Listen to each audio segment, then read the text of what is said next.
The door that should not be opened. Hai was a senior student who had just moved into a small rented room near the school for convenience in studying.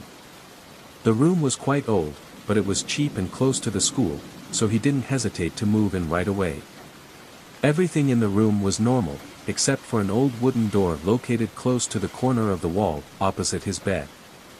From the moment he moved in, the landlord had given him very careful instructions. No matter what happens, never open that door. Hai laughed, thinking that the landlord just wanted to keep something inside, so he gave that instruction. But strange things started happening from the first night. A knock at midnight. Hai slept very deeply, but at around 2 a.m., he suddenly woke up because he heard a knock on the door. It wasn't the main door, but it was from the wooden door in the corner of the room. Knock, knock, knock.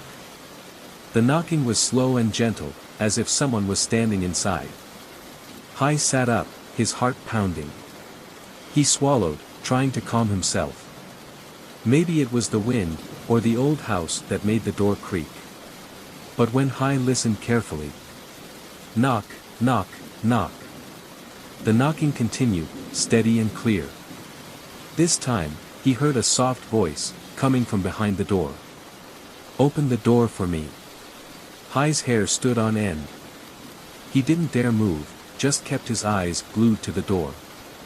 After a while, the knocking stopped.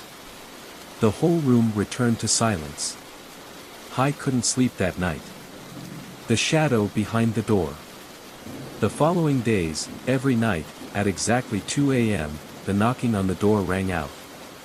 At first, Hai was scared, but then he began to be curious. Was there someone inside? Or was it just an illusion?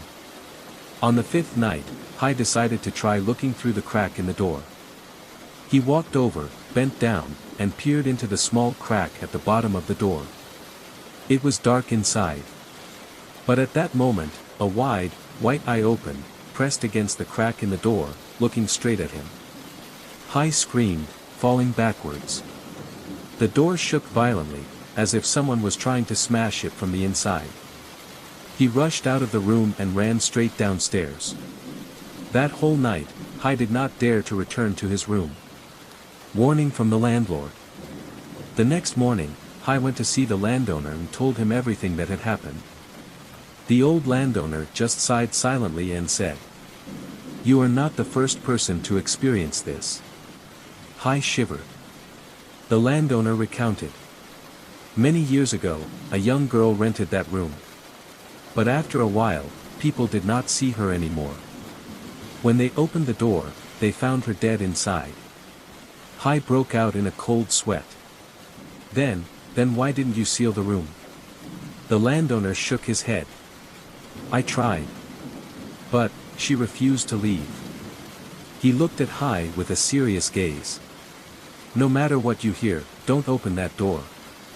Hai nodded like a machine, then hurried back to his room. The last temptation. That night, Hai deliberately covered his ears, covered himself with the blanket, and ignored any sound.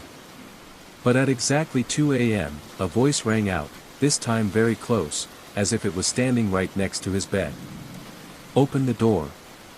I promise I won't hurt you." Hai froze. He felt a cold breath brush against the back of his neck.